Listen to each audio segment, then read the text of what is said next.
성령이여 하늘길로 나를 인도하소서. 아멘. 우리 함께 성도 간의 인사 한번 나누실까요? 할렐루야. 할렐루야. 예, 우리가 하나님을 찬양합니다 하고 서로 인사한 이 인사가 우리들만의 인사가 아니라 하나님께서도 영광 받으시는 그런 복된 은혜의 시간, 또 하나님이 기뻐하시는 미소 지으시는 그런 시간이기를 주의 이름으로 축원합니다. 아멘. 네, 오늘도 2020년 9월 2일 수요일 저녁 예배로 모이는 지금 현재 이제 태풍이 지금 올라오고 있다고 그러죠. 이번 태풍은 먼저 태풍 이름이 뭐죠? 먼저 태풍보다도 영향이 더 좀 강할 것 같다, 이렇게 많은 기상학자들이 염려를 하는 가운데 있는데, 우리 성도들의 가정이 어려움 당하지 않기를 바라고, 오늘 이 밤에도 하나님의 안보하심이 우리 모두와 함께 하시기를 다시 한번 주의 이름으로 기도드립니다. 우리는 오늘 요한복음 17장의 일부를 보았는데요. 여러분들, 이 17장은 요한복음 13장에서부터 하나의 통으로 읽을 내용입니다. 그러니까 요한복음 13, 14, 15, 16, 17장은 예수님께서 제자들과 함께 만찬 석상에서 함께 나누기도 하시고, 또 말씀도 증거하시고, 또 기도도 하시는 이런 내용으로 구성되어 있는, 요한복음에서도 참 중요하면서도 한 장소에서 있었던 그런 스토리로는 아주 긴 내용을 담고 있는 그런 부분이기도 하지요. 그래서 요한복음 13장으로부터 17장까지를 예수님의 최후의 만찬석상에서의 스토리로 우리가 놓고, 그 앞서 12장에서 한 가지 특이한 점을 잠깐 살펴보고자 합니다. 지금 예수님께서는 하나님의 섭리를 따라서 상당한 그 시간 동안을 공생의 사역을 하시다가 이제 마침내 그의 마지막 생애로 접어들면서 십자가의 사역을 완성하시기 위한 그런 코스를 지금 한 걸음 한 걸음 밟고 있지요. 그래서 그동안은 예루살렘 바깥 외곽 지역에서 활동을 하시고 간헐적으로 예루살렘 성전을 드나들고 하셨다가, 이 요한복음 11, 12장 이런 부분을 보시게 되면 마침내 예수님께서 작정하시고 또 작심하시고 그 때를 아시고 이제 예루살렘으로 왕의 신분, 왕의 권능을 가지고 입성하시는 이런 모습을 우리가 보게 됩니다. 그때 따르는 무리들이 앞서가고 뒤서가면서 호산나 하나님 우리 예수님을 찬양하는 무리들도 있고 그랬는데, 그 가운데 많은 사람들이 예수님을 믿었었어요. 이분이 참 메시아다, 이분이 하나님께서 우리를 구원해 주시기 위하여 일꾼으로 보내신 우리의 지도자다, 이런 믿음을 가지고 있었다, 그렇게 얘기를 했어요. 실제로 여러분 요한복음 12장 42절을 보시면 거기에 믿는 사람들이 많이 있었다 하는 그런 말씀이 나와요. 특별히 관리 중에서도 예수님을 믿는 사람이 많았다 그랬어요. 관리가 뭡니까?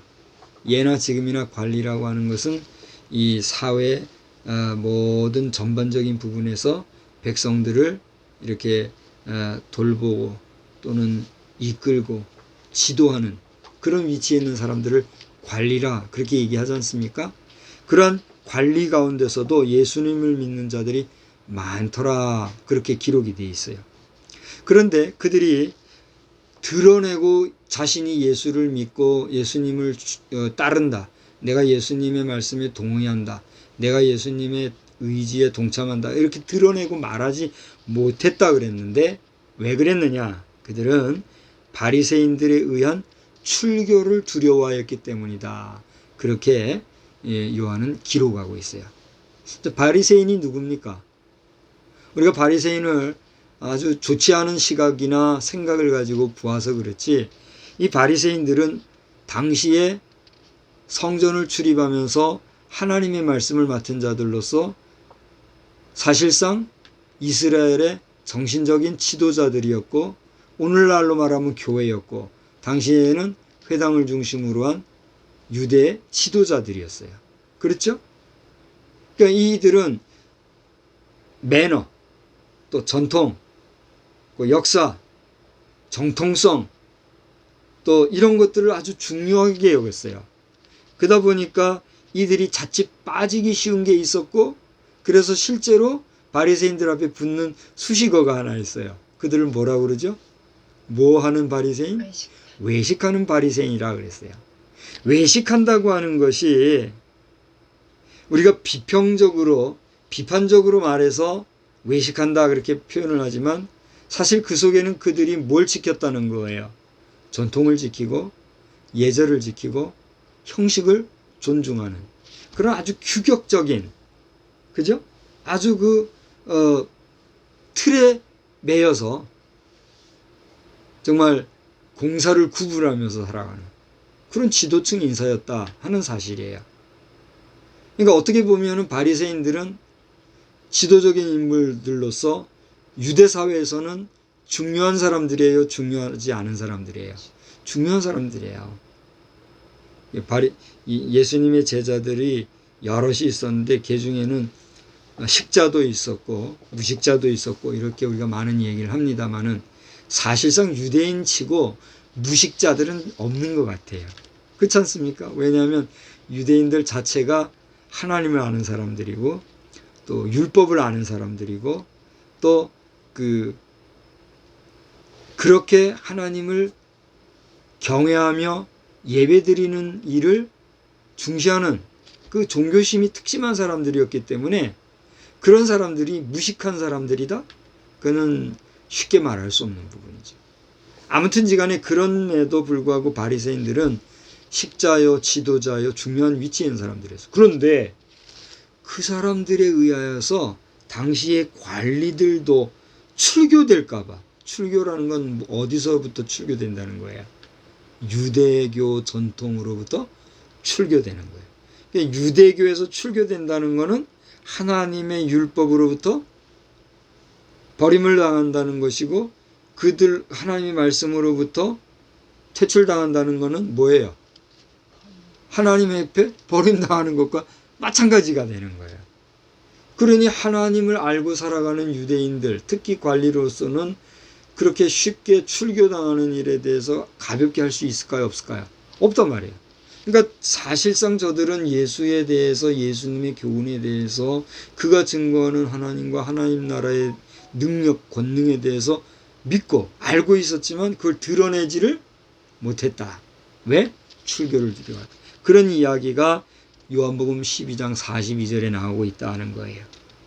이러한 배경 속에서 예수님께서는 그러한 수많은 이스라엘 백성들, 유대인들이 하나님 앞에 가까이 나오는 것을 방해하는 그런 일들에 대해서 매우 마음 아파하고 있던 것을 우리가 볼 수가 있어요. 그래서 계속해서 12장 50절을 쭉 읽어보시게 되면 예수님이 하신 말씀인데 이런 말씀이 있어요. 한번 따라서 합시다. 나는 그의 명령이 영생인 줄 아노라. 그렇습니다. 예수님께서 마지막 날과 심판의 날에 대해서 요한복음 12장 끝부분에서 이야기하시면서 영생이 뭐냐? 그것은 하나님의 명령을 준행하는 것이다. 이렇게 얘기하고 있는 것을 보게 돼요. 우리가 요한복음 3장 저 앞에 부분에서 잘 외우시는 말씀, 요한복음 3장 16절 말씀을 여러분 줄줄줄 다 외우잖아요. 거기 보면 하나님께서 우리에게 뭘 선물로 주신다 그랬어요? 다시 한번 외워봅시다. 요한복음 3장 16절. 하나님이 세상을 이처럼 사랑하사 독생자를 주셨으니 이는 저를 믿는 자마다 멸망치 않고 뭘 줘요? 영생을 얻게 하려 하심이라. 이렇게 얘기했단 말이에요. 그러니까 하나님의 뜻은 예수를 통해서 주님을 영접하는 모든 생명에게 영생을 주기를 원하시는데 그 영생을 주기 위한 통로가 되는 예수님 자신은 영생이 뭐라고 지금 얘기하고 있다고요? 하나님의 명령을 지키는 것이다. 이게 무슨 얘기예요? 쉽게 말하면 하나님의 말씀을 준행하는 것이다 이거예요. 그러니까 우리가 영생을 얻는다고 하면 금이나 은이나 보석이나 그 어떤 세상의 지식과 경험으로 얻는 것이 아니라 무엇으로 얻어요? 하나님의 말씀. 그 하나님의 말씀을 지켜 행함으로 영생을 얻는. 누구의 말씀이라고요? 예수님이 친히 하신 말씀이에요. 자, 이러한 말씀이 요한복음 12장에 나오고 있는데 이제 그 12장을 지나면서부터 13장을 보시게 되면 거기에는 드디어 예수님이 이제 예루살렘에 들어가시고 특별히 제자들과 더불어서 만찬 석상 준비하는 모습이 나오면서 그리고 드디어 거기에서 모인 제자들과의 그 이야기가 나오고 있어요. 그래서 여러분들이 오늘 제가 서두에 좀 본문과는 상관없이 요한복음 12장을 잠깐 얘기를 했습니다만 그렇게 예수님께서 영생이 무엇인가에 대해서 친히 하신 말씀 이후에 제자들과 함께 만찬석상에 모인 내용이 13장서부터 17장까지 나온다 그랬어요. 그래서 이제 다시 이 13장 전체를 워프하고 17장 오늘 읽은 본문의 말씀을 주목을 하고자 하는 것이에요. 그래서 이제 13, 14, 15, 16장 쭉 보면 이제 여러 가지 얘기가 나오거든요. 그러니까 여러분 읽어도 되고 오늘 본문은 요한복음 17장 20절에서부터 26절까지 말씀인데 이 17장은요 전체가 특징이 하나 있어요. 그게 뭔지 아십니까? 한번 잘 살펴보세요. 16장에 보면 16장 마지막에 보면 예수님이 제자들에게 쭉 얘기한 다음에 너희가 환난을 당하나 어떻게 하라? 담대하라. 내가 세상을 이겼노라 하신 다음에 17장에서 시작이 되죠. 뭐가 시작이 돼요? 기도가 시작해요. 그러니까 요한복음 13장에서 17장까지는 모두가 예수님이 제자들과 함께 만찬석상에 앉아 계셨는데 그 자리에서 쭉 이야기가 전개되다가 17장에 와서는 어떤 내용이 나온다고요? 기도하시는 내용이 나오는데 이 기도의 전문이 요한복음 17장의 전체적인 내용이다 하는 것이에요. 그러한 요한복음 17장 전체 기도의 내용 가운데 오늘 20절에서부터 전 잘라서 보았는데 내가 비옵는 것은 하면서 이제 예수님이 하신 기도의 후반부를 지금 다루고 있는 거예요. 그래서 이 예수님의 만찬석상에서의 최후의 기도의 마지막 부분에서의 이 내용을 가지고 저는 아버지를 향한 기도 하는 제목으로 오늘 말씀을 나누고자 하는 겁니다. 한번 따라할까요? 아버지를 향한 기도. 아버지를 향한 기도. 그렇습니다. 하나님, 우리 예수님께서 아버지를 향해서 뭐라고 기도하셨는가? 이걸 제가 다루고자 하는 거예요. 자, 그런데 특징이 있어요. 이 17장에도. 예수님의 기도가 쭉 전개되는데 오늘 이 17장에서는 예수님이 유독 아버지라는 단어를 많이 쓰셨어요. 여러분 그거 보이십니까? 네, 한번 보세요. 17장 1절에 보면 하늘을 우러러 이르시기를 뭐라고요? 아버지여 하고 하나님을 부르는 호칭으로서 이렇게 시작이 되고 있는 것을 보게 됩니다. 그런데 이러한 아버지를 부르시는 부르심이 기도 중에 아버지를 부르는 부르심이 반복해서 나오는데 5절을 보십시오. 내가 절수를 얘기하면 여러분 읽어주세요. 5절에 보니까 뭐라고 그랬어요? 아버지여. 11절에 보니까 뭐라고 그랬어요? 거룩하신 아버지여. 21절 아버지여. 이게 좀 장단을 맞춰줘요. 24절 아버지여. 25절 아버지여. 그렇죠. 아버지여. 우리가 기도하다 보면 한저히 기도하다가 아버지여 그리고 기도하다가 아버지여 뭐 이런 식으로 하잖아요. 그런 것처럼 우리 주님도 기도하시다가 아버지를 연속적으로 부르고 있는 모습을 보게 된다는 거예요. 근데 저는 여러분 요한복음을 신학적으로 또 성서 해석적으로 깊이 연구하다 보면 저는 이제 이상훈 교수님, 돌아가신 이상훈 교수님이 은사님으로 그분에게 직접 배웠잖아요. 그분은 요한복음을 키아즘의 구조라고 하는 그 성서 해석학적으로 연구를 하신 게 있어요. 우리 한국교회의 100주년 기념으로 성령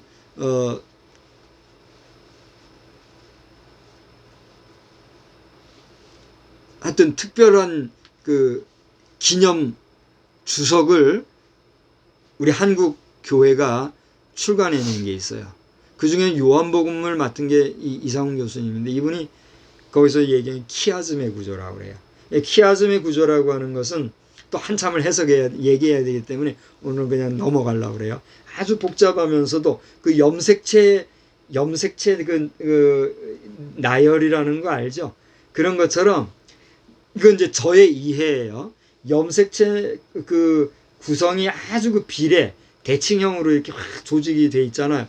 그런 것과 같은 구성이 요한복음의 구성으로 돼 있어요. 그게 키아즘의 구조라고 이렇게 전문적으로 얘기를 하거든요. 저는 이것을 깊이 연구를 했기 때문에 여기에 대해서는 내가 할 얘기가 참 많이 있어요. 근데 중요한 것은 그런 구조 속에서 볼 때에 이 17장에서도 아버지를 부르고 있지만 이 아버지가 아버지여 아버지여 부르면서 그 안에서 25절에 보면 뭐라고 아버지를 부르고 있어요?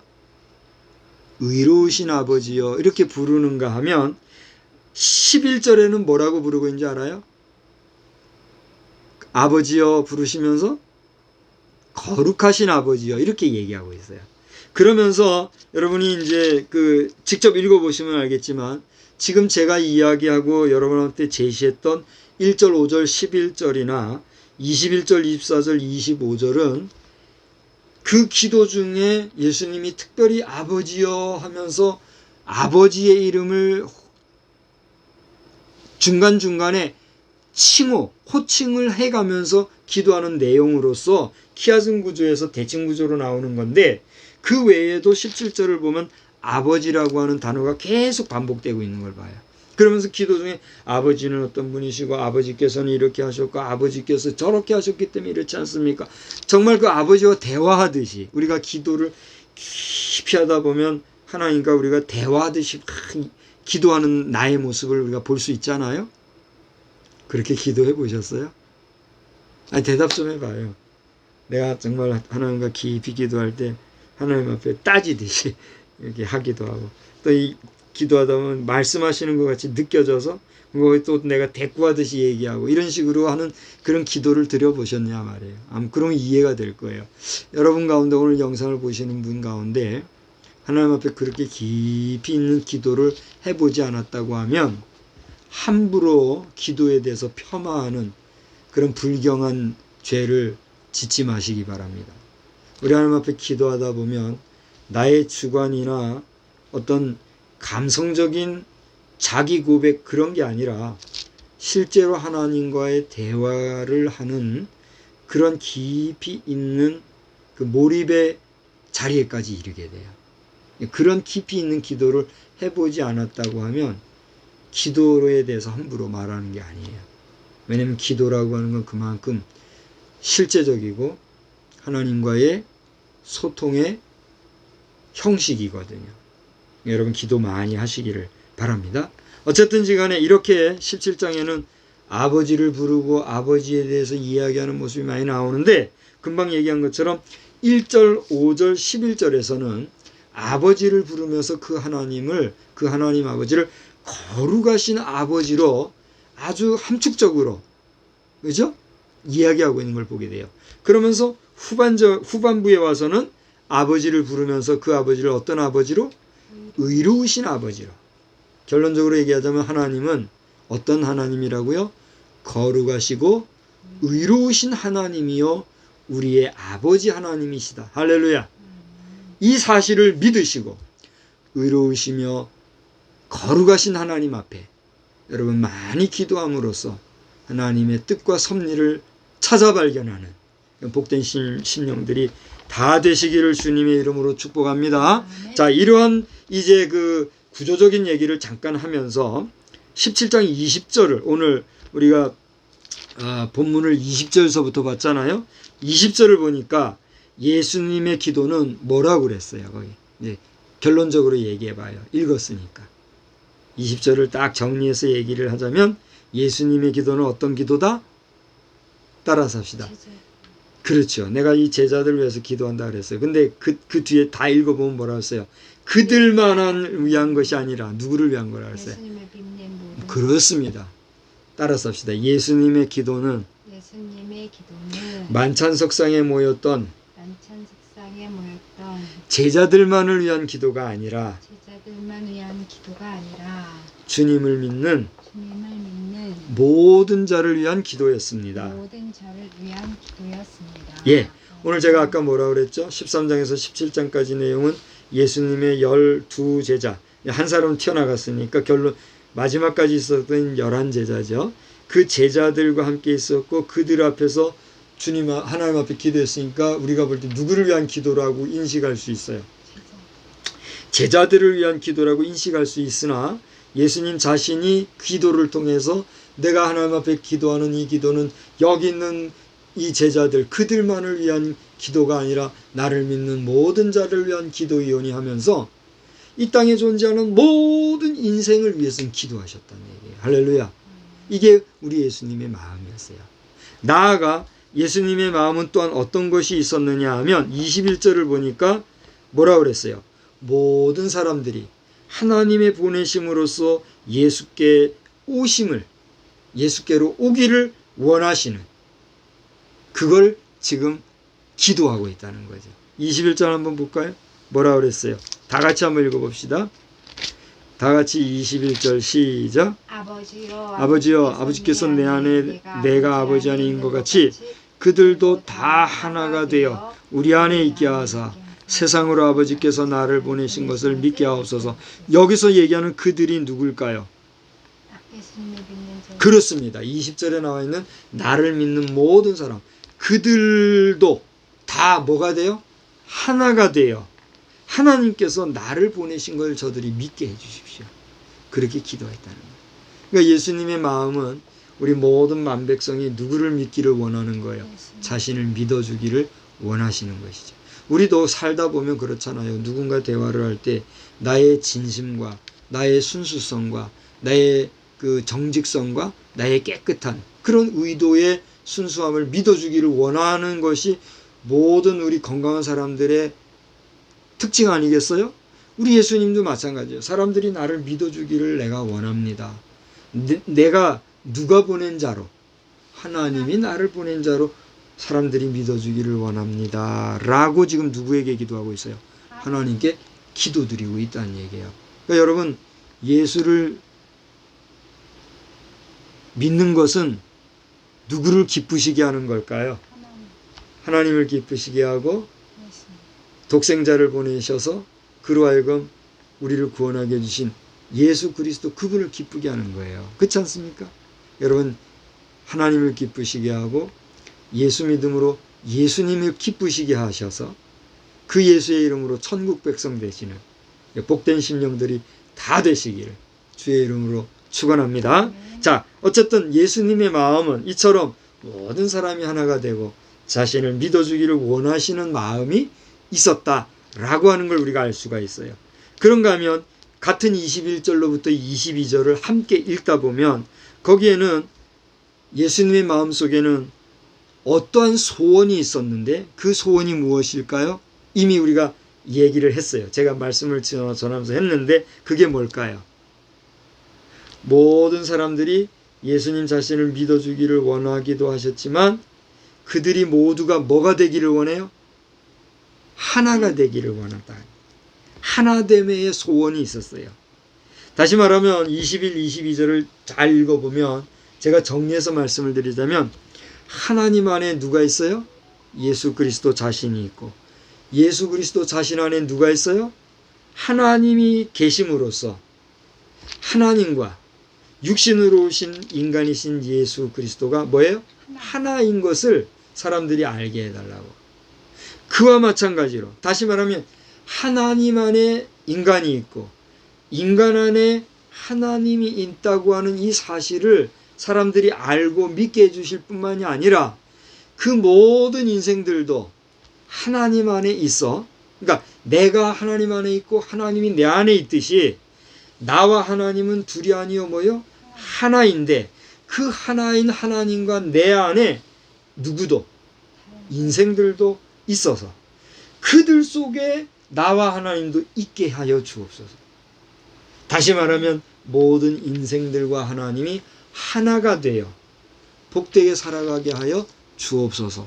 이것이 주님이 마음으로 원하시고 소원하시고 기도하신 만찬석상에서의 기도의 후반부의 내용이었다는 거예요. 할렐루야.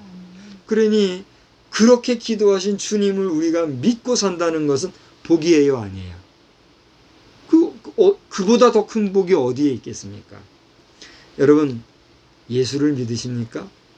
여러분이 진정 예수를 믿으신다고 하면 오늘 우리가 가정에서 예배드리든 주예전에서 예배드리든 예배의 제한을 받든 받지 않든 예수를 믿는 그 믿음 그 자체가 어떤 거예요?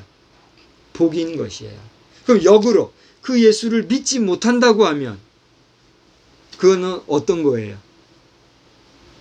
받은 복을 잃어버렸거나 아직 복된 세상에 임하지 못한 거예요. 그걸 아셔야 합니다. 그러므로 이 세상에서 많은 환난과 고난과 역경과 위험이 닥칠지라도 예수를 믿는 분명한 믿음으로 말미암아 여러분 구원을 받을 뿐 아니라 영생의 선물도 겸하여 받으시는 복된 성도 여러분 되시기를 주의 이름으로 축원합니다. 그런데 여기서 한 가지 궁금한 거, 질문을 하나 던져보고 싶은 게 있어요. 그건 뭡니까? 아까 제가 말씀을 드렸습니다만 예수님께서는 이와 같이 모든 믿는 자들이 나와 하나님과 뭐가 되기를 원한다? 하나가 되기를 원한다. 근데 하나가 된다는 게 뭐예요? 에? 하나가 된다는 게 무슨 뜻입니까? 이제 여러분이 이야기를 한번 해보세요. 예수님이 이처럼 우리가 하나님과 하나가 되기를 원하고 또 우리도 살아가면서 우리가 하나가 됩시다 뭐 이런 얘기를 하잖아요. 하나가 된다는 게 뭐예요? 자, 제가 이제 체크를 한 게 있는데 여러분 일단 얘기를 해보세요. 자, 한 마음 하나가 된다는 게 뭐라고요? 한 마음이라고요? 한 마음이 되는 것이다. 또 한 뜻이 되는 거다. 또 두 개만 더 얘기해 보세요. 생각이 하나가 된다는 것. 또 하나만 더 말해 보세요. 저는 오늘 이 설교를 준비하면서 하나 된다는 게 뭘까? 그래서 얼뜻 떠오르는 거를 막 적어봤어요. 한 몇십 초 정도 만에 쓴 게 몇십 초 만에 한 10가지가 좀 넘더라고요.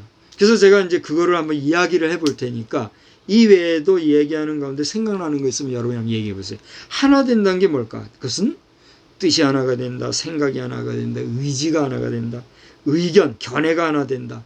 사상과 포부와 비전과 목표와 지향점과 목적과 추구하는 바가 하나가 된다. 공통점이 생긴. 그게 하나가 된다는 거란 말이죠.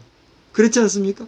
그러니까 예수님이 우리 인생이 그 주님과 더불어 하나가 되기를 원하신다는 건 뭐예요? 우리의 마음의 생각과 뜻과 계획이 하나님과 하나가 되기를 원한다. 주님이 원하시는 포부, 주님이 원하시는 뜻, 목표, 생각, 의지 이런 것들이 하나가 되어서 내 생각하는 거, 말하는 거, 행동하는 거 그 하나하나가 주님이 행하시는 그것과 일치가 되기를 원하신다. 할렐루야. 근데 이게 아름다워요, 아름답지 않아요? 복돼요, 복되지 않아요? 근데 쉬워요, 쉽지 않아요? 참 귀하고 아름다운 것인데 쉽지가 않죠. 우리 인생은 예수를 믿는다 하면서도 살다 보면은 예수님과 무관하게 살 때가 있어요, 없어요? 있단 말이에요. 그러니 우리는 받은 바 구원의 은혜를 언제까지 잘 지켜가야 될까요? 바로 그겁니다. 우리의 받은 바 구원을 등한히 여기지 말고 마지막 주님이 우리를 부르시어 우리가 주님 앞에 서는 그 순간까지, 또는 주님이 재림하시어 우리 앞에 우리의 이름을 부르는 그 순간까지 우리는 우리의 구원을 어떻게 해야 될까요? 잘 지키고 유지해 가야 될 줄로 믿습니다. 저는 오늘 오후, 좀 늦은 오후 시간에 그 김홍도 목사님인가요? 지금 정확히 모르겠어요. 금난교회. 아마 김홍도 목사님 맞을 거예요. 김홍도 목사님이 소천하셨다는 그 소식을 제가 들었어요. 우리 교회적으로는, 감리교회적으로는 참 큰 인물이지 않습니까? 그러니까 그렇게 큰 인물도 하나님 앞에 어떻게 해요? 때가 되면 부르심을 받잖아요. 그 부르심을 받아 이 육신의 장막을 벗는 그 순간까지 우리는 어떻게 해야 돼요? 받은 바 구원의 은혜를 지켜가야 되는 거예요. 조용기 목사님께서도 지금 어떤 상태인지는 모르겠으나 아직 별세 소식은 듣지 못했는데 아주 위중하다는 이야기를 제가 몇 번을 지금 듣고 있어요. 그래서 제가 그분을 직접 친히 가서 뵙고 문안드리고 할 그런 위치나 그런 주제가 안 되기 때문에 저는 못하지만 제가 그분하고 이메일 교환도 자주 했었어요.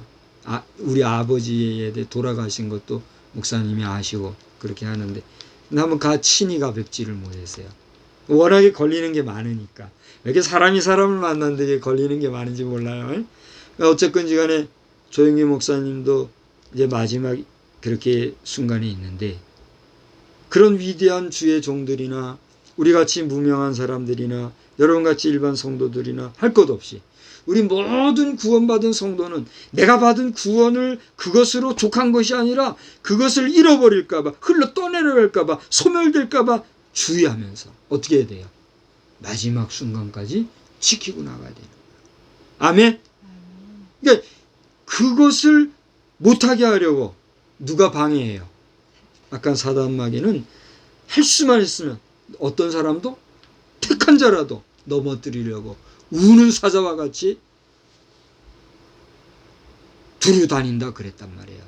그러니까 오늘 이 영상을 보시고 계신 여러분들, 오늘 2020년 9월 2일 수요일 저녁 예배인데 이 예배가 마치고 난 이후에 이 영상을 보시는 여러분들도 지금 이 순간 이야기 드리는 당신의 구원을 등한히 여기지 말고 마지막 순간까지 지키고 유지하십시오.